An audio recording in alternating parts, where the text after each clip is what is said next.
Welcome back to Fleshing It Out with Samantha Spittle. This month we are tackling the shame trigger of aging. I'm so excited to share my conversation with Danielle Brooks, returning guest again. In her first episode, we talked about dealing with our trauma, really looking at our story and being able to heal and move forward. And I love where this conversation picks up because it's about rediscovering the joy in our life, finding those moments of happiness amongst the hard times from our past. And so if you are walking through a difficult season, or if you are unpacking and working through difficult seasons, I would love for you to listen to this conversation because I feel like it gives us so much hope to face all of the things we're dealing with, but also remember to find the joy, because doing the work can be really heavy, but it's so worth it. And I love that we get to hear Danielle pick up where she is now and what she's really been doing to rediscover that joy and happiness in her life. So sit back as Danielle and I flesh it out. Don't forget to check out our VIPs, our valuable, insightful partners. You can find them at www.samanthaspittle.com/VIPs. You'll find people that can help you with additional resources and services to keep fleshing it out beyond the podcast. I think that people naturally start to take stock of their life. As we age, we get older, we have, regrets, or we have things that we want to do over or try to ignore, or we want to work on. And it's a lot. It's a lot. Where do you start? And you're on the journey. We're on the journey together, right? Well, why don't we jump in and returning guest, why don't you introduce yourself? Well, hello. I am so excited to be coming back to the Fleshing It Out podcast. My name is Danielle Brooks. I had a different last name in the last episode. As if any of you listened to the last episode, I did walk through a divorce, coming up on 2 years of it being final at this point. And just due to the coronavirus, different restrictions, it took quite a while to get the name change going. So that's the story on that. But I'm very excited to come back and have this conversation into a different aspect of my journey at this juncture in life. It's funny because, talking this episode about kind of aging and kind of all the stuff we carry, as we age. And I think a lot of this stuff, it starts to reveal itself over time, right? If you're paying attention. And Yes. Last time we talked about kind of walking through trauma and healing from trauma. So definitely go back and listen to that episode. And so today I'm excited because you've been doing the work, and the work looks different for everyone. But I'm excited to kind of hear more about the work you've been doing, because I think that if someone's listening to this, there is a part of them that I would guess is like, am I doing the work? What work do I need to do? I don't know, because that's kind of some of the questions I would ask. And so I would love to hear kind of what you've been doing and how we can kind of take some notes on that from a woman who's walking the walk. Thank you. So some of the work that I did was some individual therapy, talk therapy, as well as during my divorce, I was a part of a divorce recovery group. But I did get to a point where, and it was just an internal feeling that I knew it was time to move forward in another step of healing, where I acknowledged all that had happened. Part of that therapy and divorce recovery, it was not just about my marriage. I really took that opportunity to focus on myself and do some deep digging inside my soul around some different childhood traumas, things I thought I had dealt with before, and really mapping out how some of those unhealed areas had shaped my decision-making and or just impacting my relationships and other choices in my life. And I think everyone gets to that point when you walk along that path where you can get stuck in regret, stuck in looking back at all the missed opportunities, or making a different choice to acknowledge, own, mourn. I had grieving I had to just let go of some things. While I still may have dreams, I can't go back to age 20. I can't go back to age 30 or whatever those different pivotal moments are, where if I had just turned left, there could have been this other outcome. So Yeah. you mourn. For me, that also looked like um, building a little bit of an altar, at some of those points. And a big culminating effort for me came about when my 50th birthday was approaching, and trying to really figure out how to celebrate in the midst of the pandemic. Again, it was a switch that just clicked for me, that I didn't want to stay stuck in healing mode. And that was a conscious choice that I made. And so I would say anyone, at that point, have your emotions, don't suppress them, move through them, but kind of listen to your intuition, listen to yourself. Your spirit will guide you when you're healed enough to move forward. And it's just like flexing any muscle you haven't used ever or in a long time, that you have to ease into it, ease into what that looks like. And so for me, that looked like stopping therapy, deciding while I enjoyed and gained so much from the recovery group, I found it was taking me a little backwards at a point, because I am very sensitive and connecting with the other people in the group. And so for me, I needed to shift out of those environments and find some other environments. And so moving to celebrating my birthday, I started off just thinking I would make a top 10 list of something about myself. It went from that to probably over 100 different things. I had categories. I remember, because I follow you, and I remember seeing that and all the things we had in common, and that was great.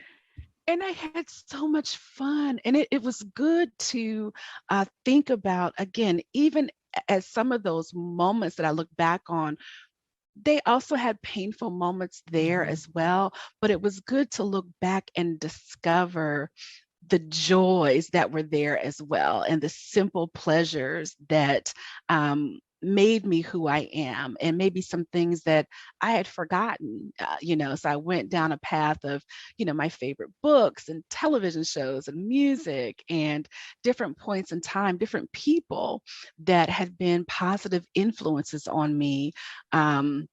And that helped me, even, again, like I said, if you think about the different paths, but you're on the path that you're on. You made the decisions that you make peace with it, and you bring it all in with you at this moment. And so that was kind of like just this autopsy of my first 50 years of, again, I had done the hard, deep drudgery of walking through the trauma, which was necessary to grow, but then to realize that there was joy along the way. There was happiness. There were, again, things that I wanted to pull into my future. I wanted to reconnect with the little girl inside of me, that liked to dance, that liked to sing, that likes to just laugh. There's a term going around, toxic positivity, and I had struggled with, is that me? That can be a trauma response.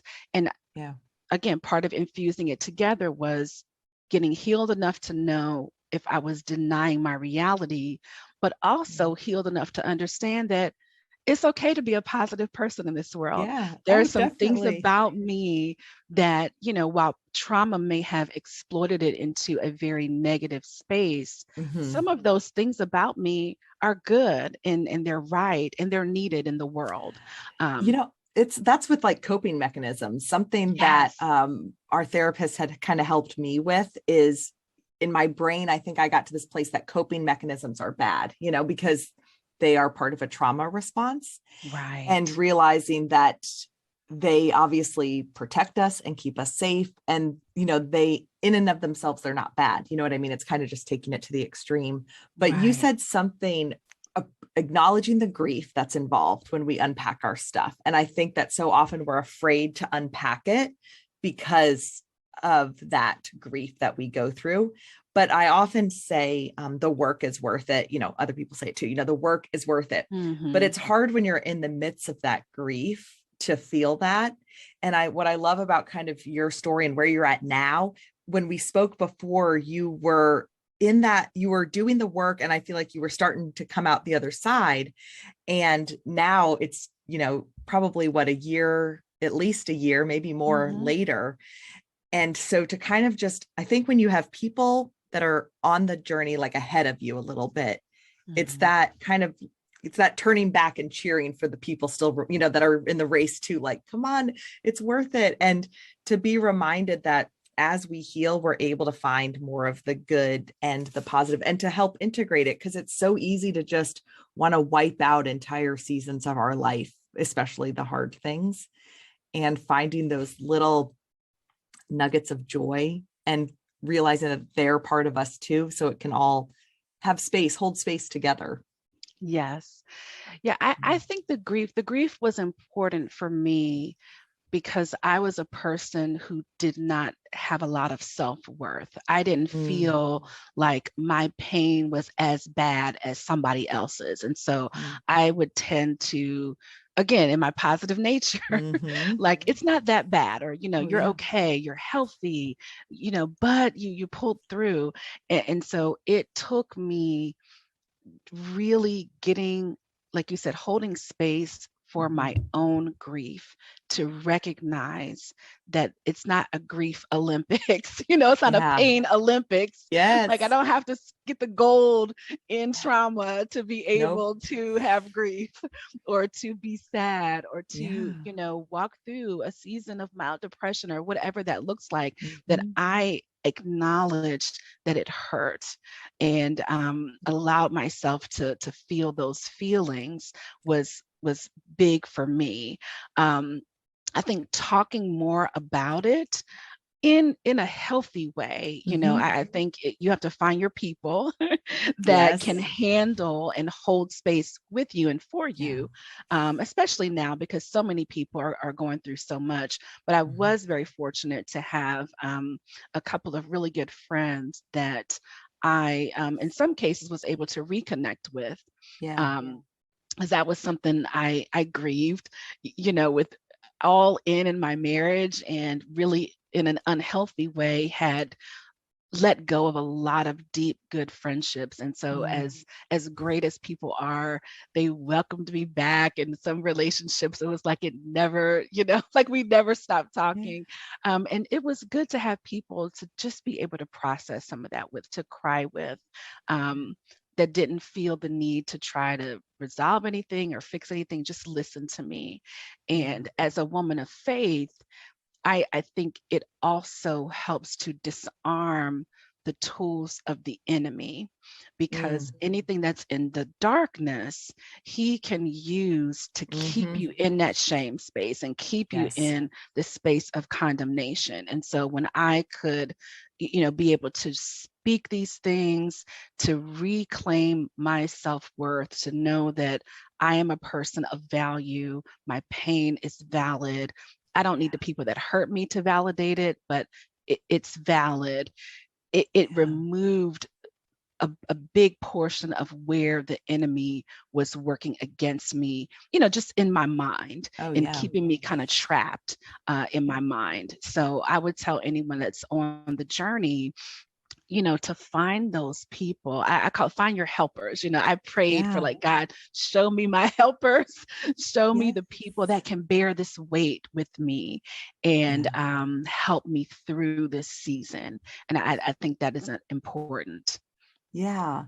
And something, because we're kind of talking about this idea of aging and carrying these things, you mentioned about reconnecting with old friends. And I know that, all these different seasons of life, if you're a parent and kind of how that happens, marriage, relationships that, pull us away, whether they're healthy or unhealthy, all the things. Mhm. So how did you reconnect with some of those people? How did you start that conversation? Because I think that's, it's that fear that holds us back, the fear of rejection and all of that. And so kind of just sometimes taking the first step is so important. So how did you start to lean into that? It is so important. So, I'll say two different friend groups. In one group, these are friends I've had from high school. And, we kind of had that, you stay in touch via Facebook. But two of these ladies I was super close with for a number of years, even after high school. And then it was just a kind of a Facebook, watching our kids grow up. Yeah. But I took that step to just kind of go in the inbox and really, open up about what was going on in my life. And, again, it was early in COVID. So it was like, can we do a Zoom? Just I was doing Mhm. Zoom for work for everything. But Yeah.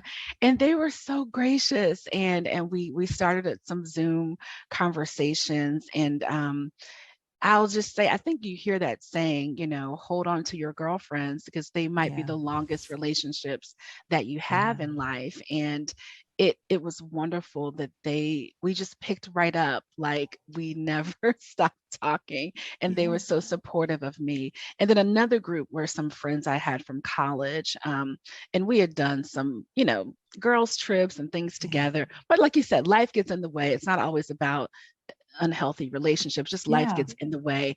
And I'll say that's kind of my fun group. So we had some fun monthly Zooms where there's another kind of, we call her the gatherer in that group, that she kind of just pulled us all in during COVID and said, we're going to do this monthly thing. And so we've done Zoom facials together. We've just dished. But I was able to find myself being vulnerable in that space Mm. as well. But that I needed that kind of fun group again, just to rediscover laughter and silliness and the woman that I am outside of just the mom box, the work box, the divorcee, Mhm. but just rediscover me as a woman, relating with other women just for fun. And for Yes. people that have known me, again, even if it was not continually, but have known me over 25 years, Yeah. that was a very safe space for me to be able to let them know. 'Cause some of them, maybe not on social media, Mhm. so they weren't even aware that I was Yeah. divorced. And Mhm. um they were just so supportive, though. So you'd Yeah. be surprised at the friends that you have. And I'll add one more group, our first friends, our cousins. Yeah.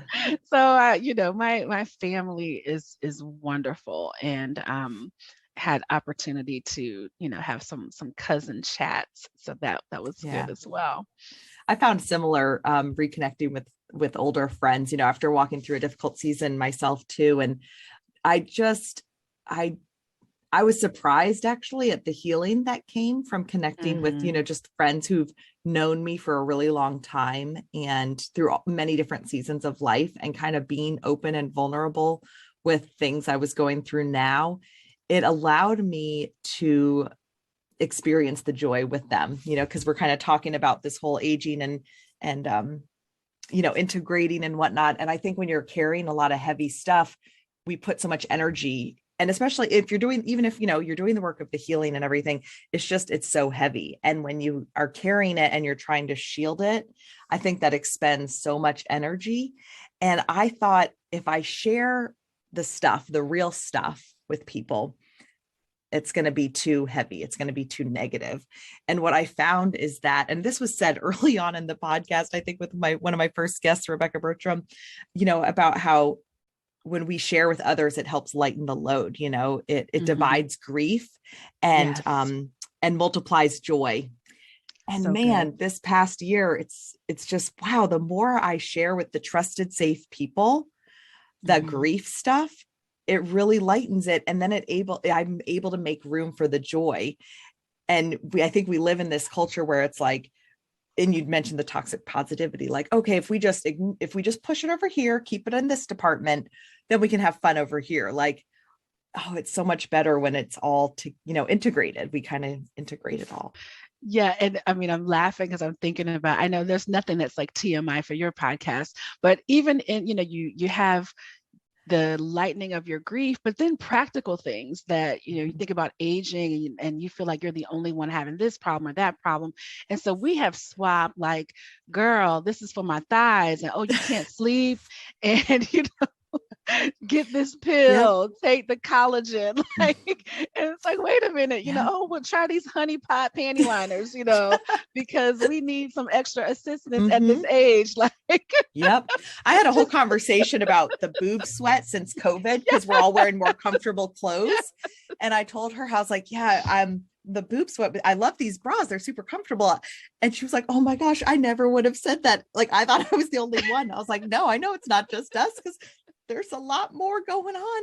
a whole lot going on. Yes. And it's been good to have that space because, we're in a youth focused culture at, Mhm.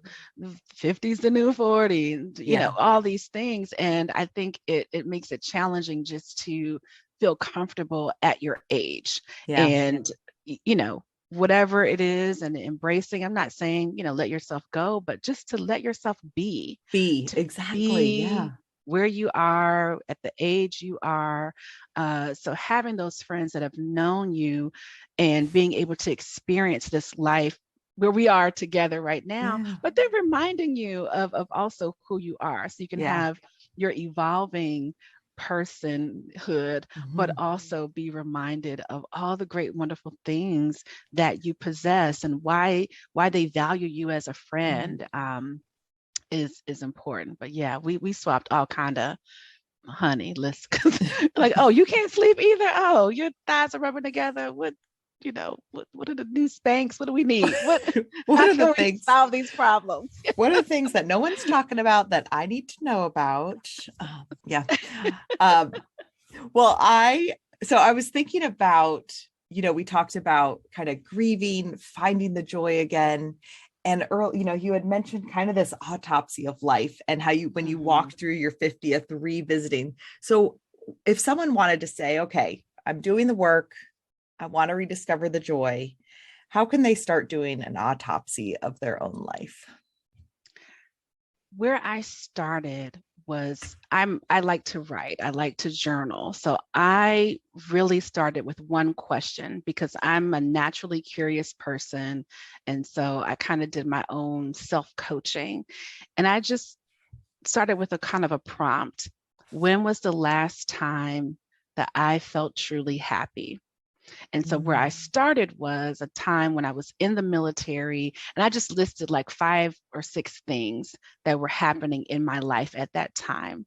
And from those things I listed, that's where the other list started because it was about, well, I'll say I was really in shape. I used to run and like prepare for, I laugh now, I can't even imagine. I Yeah. used to prepare for like a half marathon. But I was like, I was running, I was listening to this Yeah. music, I would dance, I was doing these things. And so then I took each one of those things and dug a little bit deeper into those things. But I really focused it on when was I last happy? When could I first remember? And then from that age, I would kind of take it back a little bit farther. When did I remember being, what was happy about high school? Because at that age I was early 20s.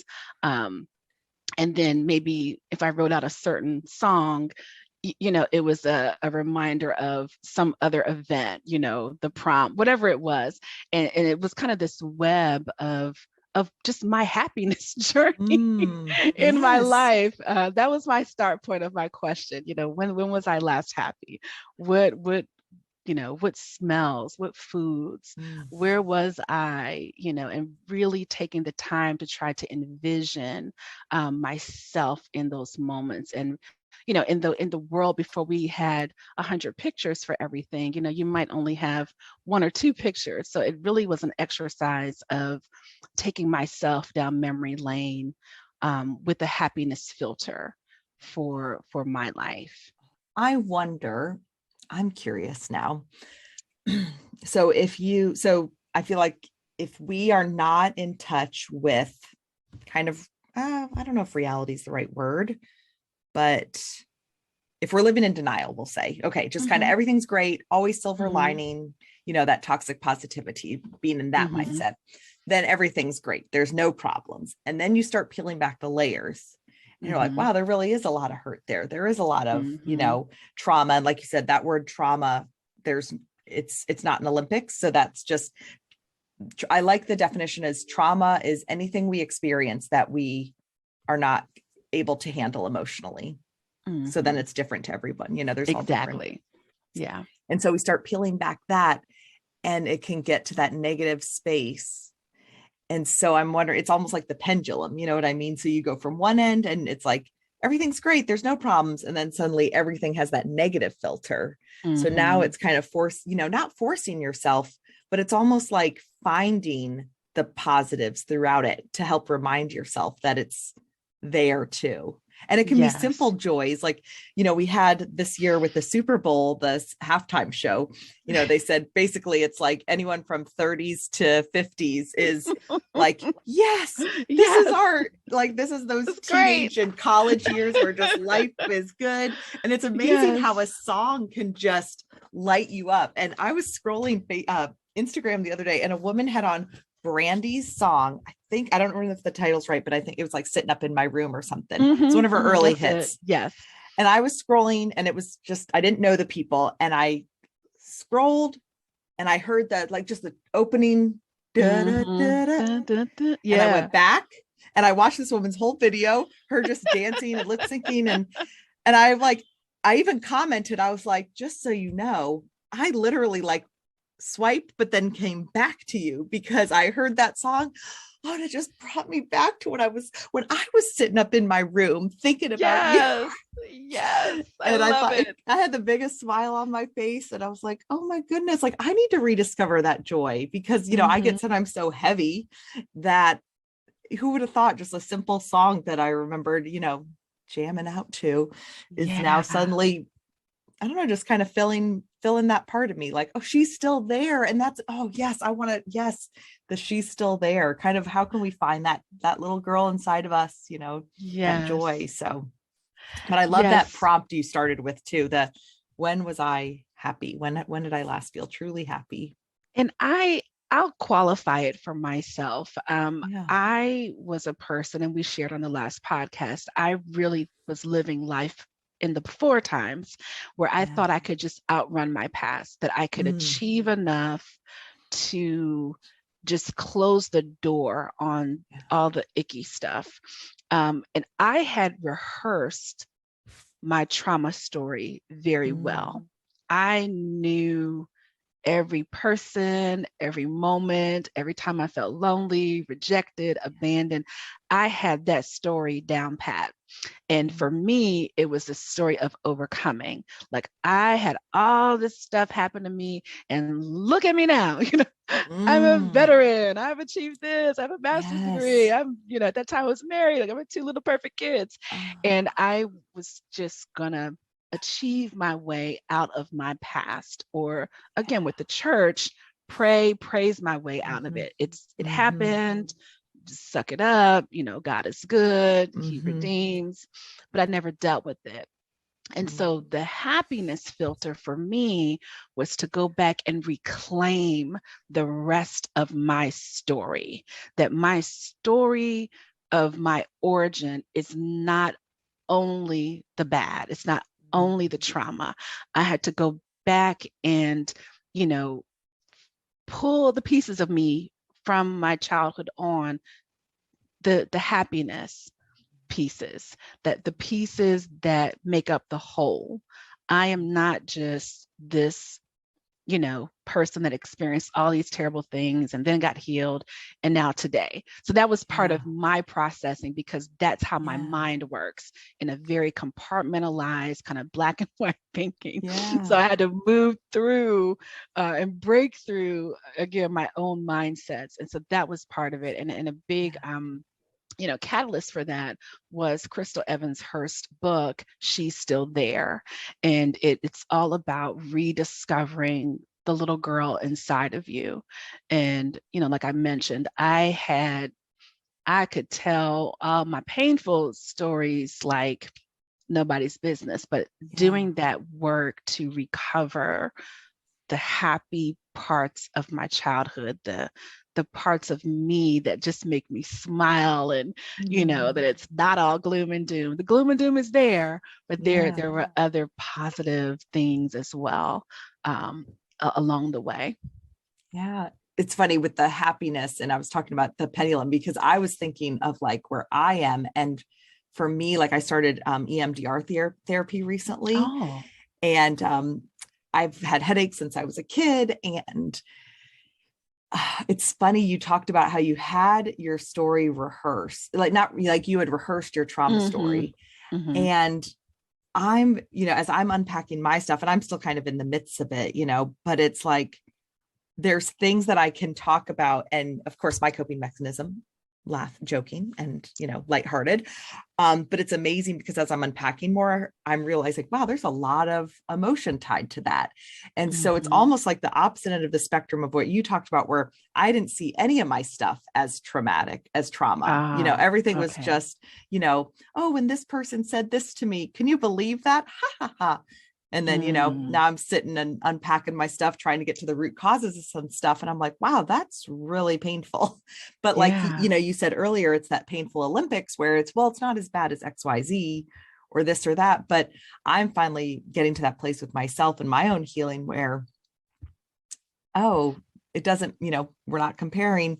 That was really painful for me, Mm-hmm. and kind of needing to, so for me, it's like with that integration we talked about, it's kind of like acknowledging the grief, acknowledging that girl in me who's really Yes. sad.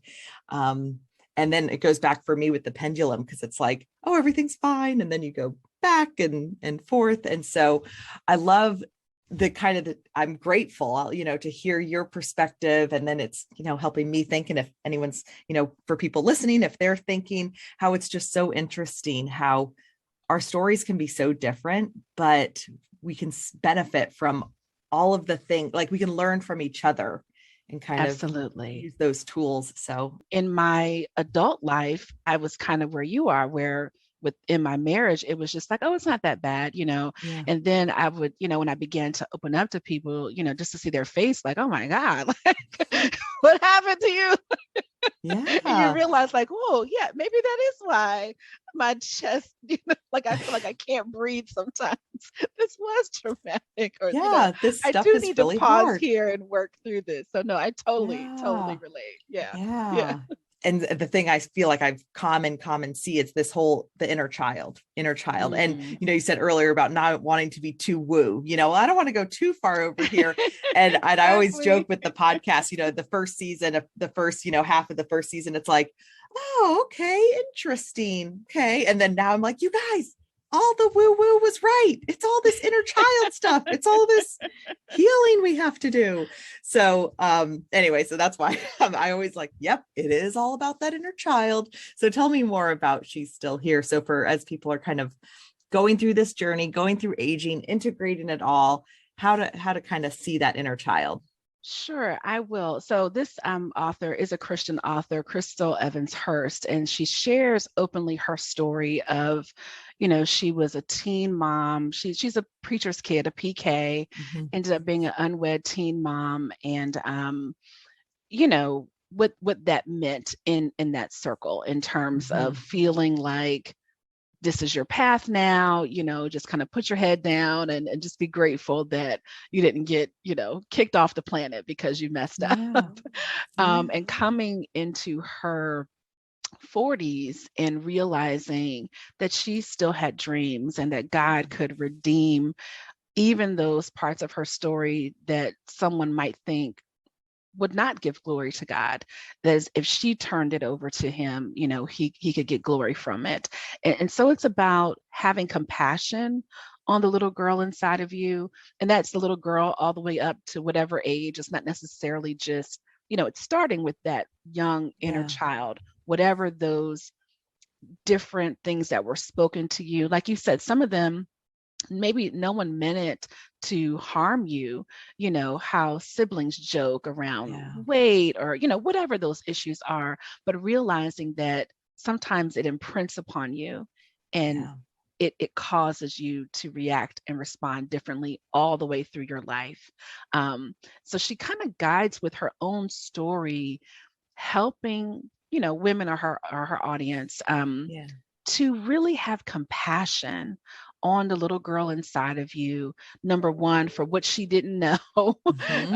what happened to her, the choices that she made, and then reclaiming the purpose and plans that she still might want to achieve. What were the dreams that you had as a little girl?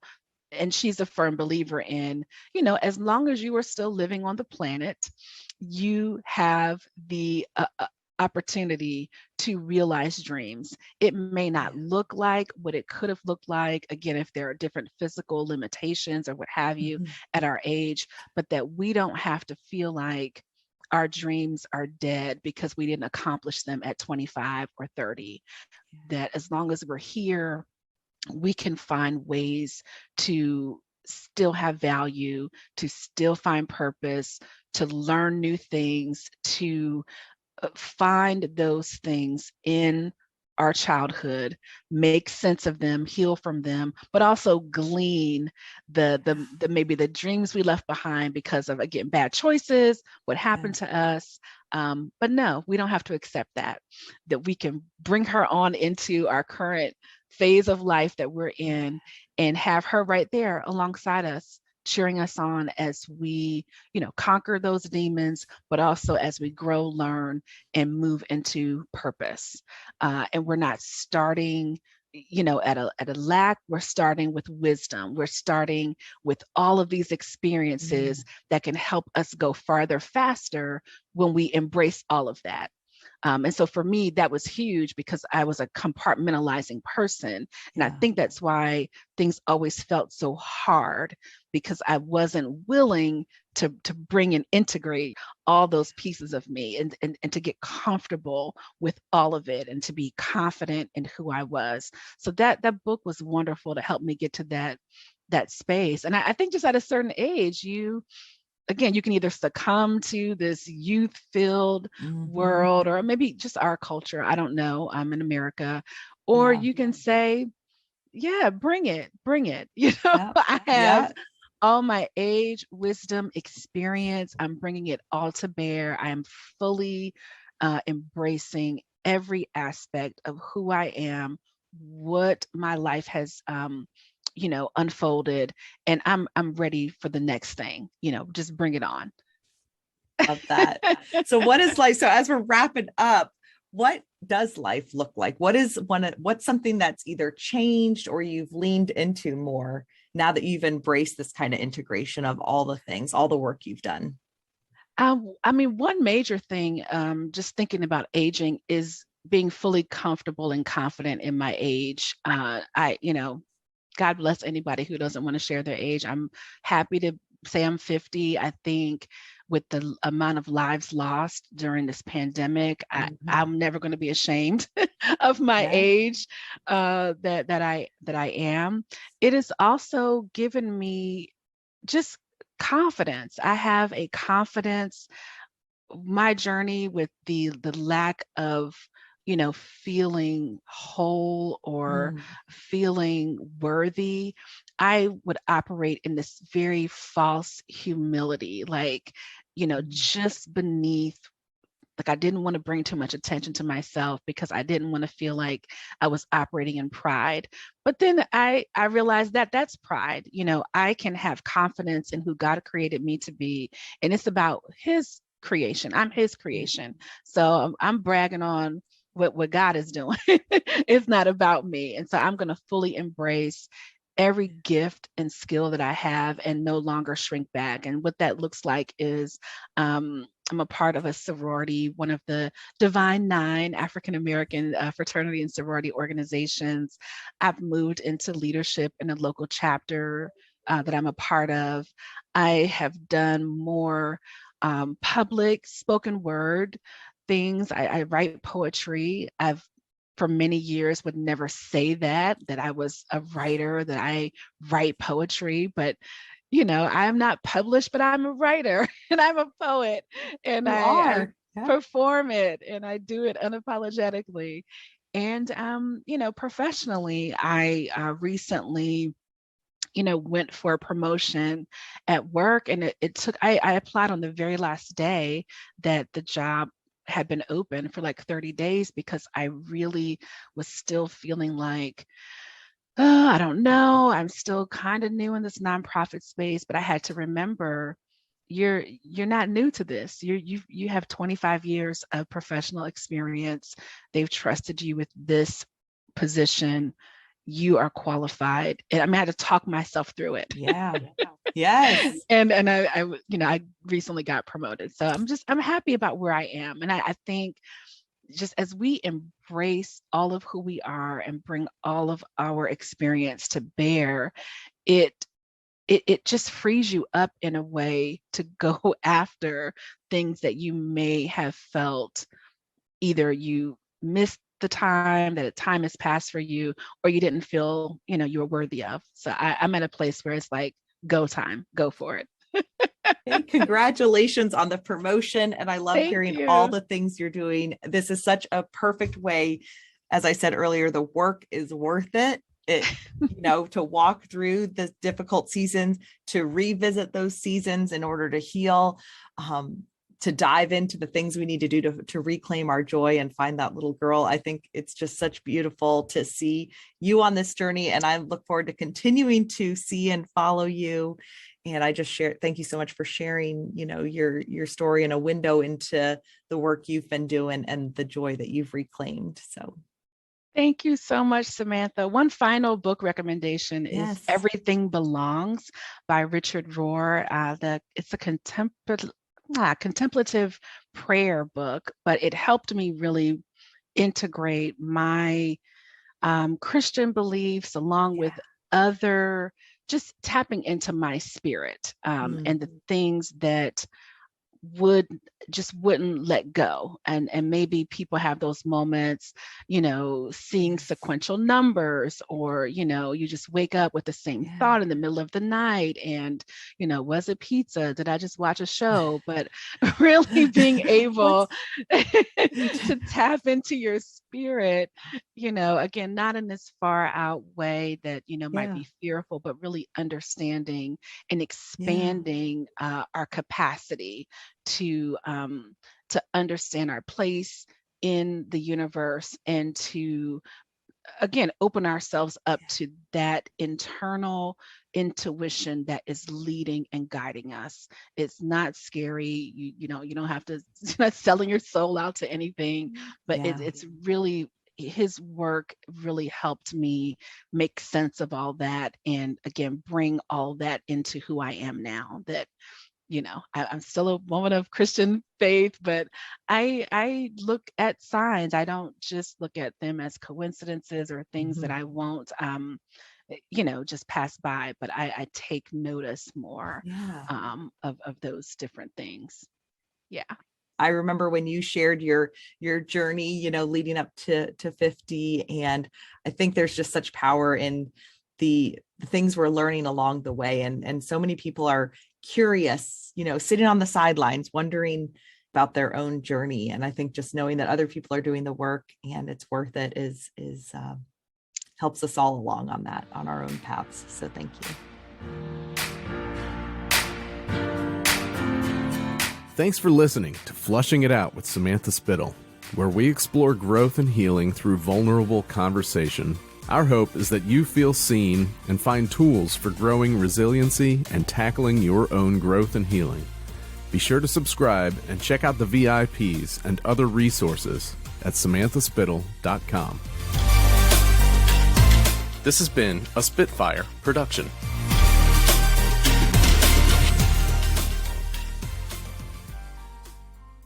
That was the greatest thing I've ever heard.